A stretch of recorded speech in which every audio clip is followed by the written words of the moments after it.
성경 일독을 위해서 오늘 함께 읽어나갈 하나님 말씀은 역대상 16장부터 18장까지의 말씀입니다. 우리가 역대상을 읽어나갈 때 이 역대상의 수신자가 누구였는지 가장 먼저 이 역대상 말씀을 주신 이스라엘 백성은 그 당시가 바벨론 포로기에서 돌아와서 모든 것이 무너진 이스라엘을 재건해야 하는 이스라엘 백성을 향해서 주신 말씀이 역대상인 것을 우리가 알고 역대상을 묵상해 갈 때에 더욱 깨닫는 것들이 많이 있습니다. 그들에게 있어서 다윗 왕의 때는 따라야 할 본이었습니다. 망해버리고 모든 것을 잃어버린 그 돌아온 포로들에게 어떻게 다윗 왕 때는 그렇게 안정적인 삶을, 영광스러운 삶을 살 수 있었을까라는 의문이 있었는데 역대상은 그 대답을 오늘 해주고 있습니다. 결코 다윗의 인간적인 능력이나 개인적인 역량이 뛰어나서가 아니고 결코 다윗이 정치적인 수나 인간적인 세상적인 방법으로 나라를 안정시킨 것이 아니라 철저하게 하나님 앞에 깨어있는 신앙, 건강하고 올바른 신앙을 가지고 있었기 때문에 하나님이 다윗 왕 때를 축복해 주셨다는 것이 반복적으로 이 역대상에는 나오고 있습니다. 오늘 16장에서도 다윗이 언약궤를 예루살렘으로 다시 가지고 오면서 기뻐하며 즐거워하며 예배드리는 내용이 나옵니다. 16장의 1절부터 3절의 말씀입니다. 그들이 하나님의 궤를 들어다가 다윗이 궤를 두려고 쳐놓은 장막 안에 궤를 옮겨놓고 나서 하나님 앞에 번제와 화목제를 드렸다. 다윗은 번제와 화목제를 드리고 나서 주님의 이름으로 백성에게 복을 빌어주고 온 이스라엘 사람에게 남녀를 가리지 않고 각 사람에게 빵 1개와 고기 1점과 건포도 과자 1개씩을 나누어 주었다. 하나님 앞에 예배드리고 하나님께 받은 은혜가 커서 그 은혜를 나누며 함께 기뻐하며 잔치를 벌이는 내용입니다. 하나님을 향한 예배와 받은 은혜를 나누는 것이 성도의 삶이고 이어지는 8절, 9절, 10절에는 하나님을 향한 찬송이 나오고 있습니다. 너희는 주님께 감사하면서 그의 이름을 불러라. 그가 하신 일을 만민에게 알려라. 그에게 노래하면서 그를 찬양하면서 그가 이루신 놀라운 일들을 전하여라. 그의 거룩하신 이름을 찬양하여라. 주님을 찾는 이들은 기뻐하여라. 주님을 찾고 그의 능력을 힘써 사모하고 언제나 그의 얼굴을 찾아 예배하여라. 하나님을 향한 찬송을 올려드립니다. 우리는 이러한 찬송을 묵상할 때 하나님께 감사하라는 이 명령 앞에서 하나님께 감사할 만한 상황이면 감사하지 말라고 하셔도 감사를 할 텐데 그렇지 않을 때 감사하는 것은 어려운 일이고 억지로 감사하는 것이 과연 감사인가라는 생각을 할 수도 있습니다. 그때 우리는 이어지는 34절 보시면 이것이 우리의 감사의 내용이 될 텐데요. 주님께 감사하여라. 그는 선하시며 그의 인자하심은 영원하시다 라고 나옵니다. 여기서 선하시다라는 우리말로 번역된 선하다라는 것은 영어 성경에는 good이라고 나옵니다. 좋은이라고 번역하는 것이 좀 더 좋을 것입니다.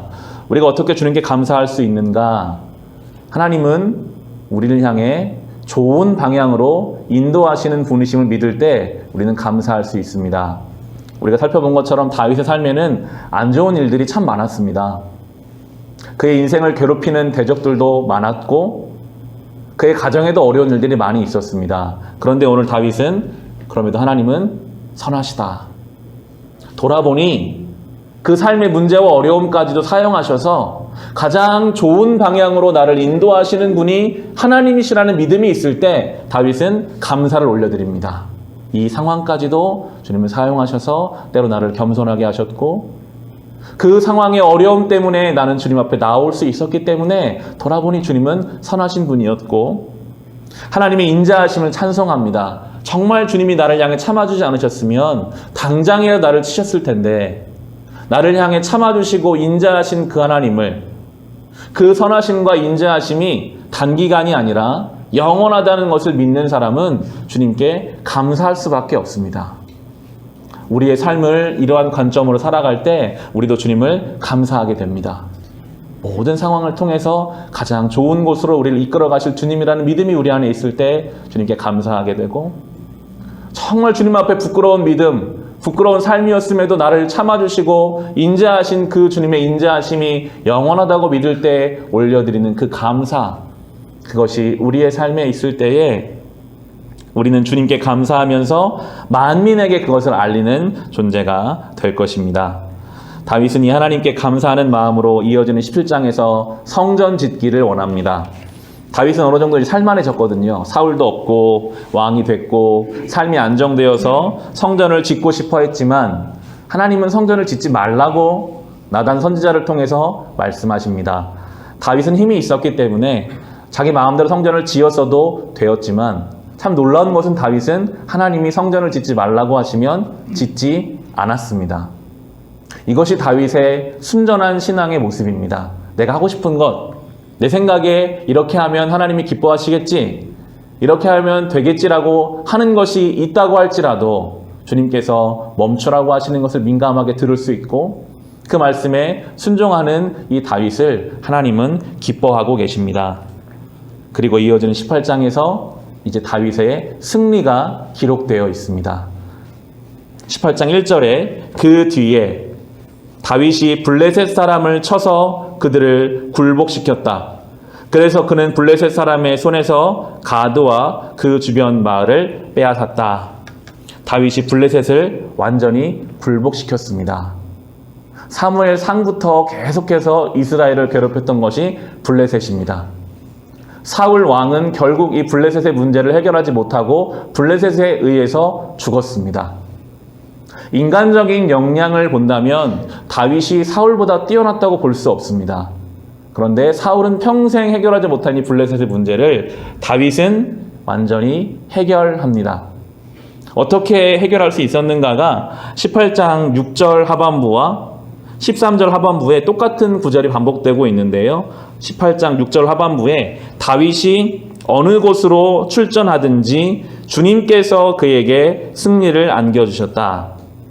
13절의 하반부도 다윗이 어느 곳으로 출전하든지 주님께서 그에게 승리를 안겨주셨다라고 반복해서 말합니다. 포로기를 마치고 돌아온 이스라엘 백성에게 어떻게 다윗이 그렇게 살았는가? 주님이 하셨다. 주님께서 승리하게 하신 것이다. 주님 앞에 순전한 믿음으로 살았던 그 다윗의 삶을 하나님이 승리하게 하셨기 때문에 그가 블레셋도 해결할 수 있었고 그 삶의 모든 영역들의 문제를 다 해결하고, 이어지는 14절에 보시면 다윗이 왕이 되어서 이렇게 온 이스라엘을 다스릴 때에 그는 언제나 자기 백성 모두를 공평하고 의로운 법으로 다스렸다. 그리고 맡겨진 자기 사명을 온전히 감당한 사람이었습니다. 왕으로서 세워주셨을 때 왕의 역할을 온전히 감당하는 이 다윗, 이것이 우리가 따라야 할 신앙의 중요한 모습입니다. 하나님 앞에 건강한 신앙을 가지고 하나님이 우리의 삶을 승리하게 하셔서 우리를 괴롭히던 모든 문제들이 주님의 강권적인 능력으로 해결되어 가고, 그리고 맡겨진 우리 역할을 온전히 감당하는 것. 우리를 부모로 부르셨다면 부모의 역할을 온전히 감당하는 것. 일상 속에서 맡기신 어떤 역할을 주님 안에서 다윗처럼 온전하게 감당하는 이 성도의 삶, 이것이 바로 오늘 우리에게 보여주시는 모범적인 신앙의 모습입니다. 오늘도 이 다윗의 신앙을 기억하며 건강한 성도의 삶으로 하나님이 주시는 승리를 경험하며 맡겨진 역할을 온전히 감당하는 거룩한 성도의 삶이 될 수 있으시기를 주님의 이름으로 축원합니다.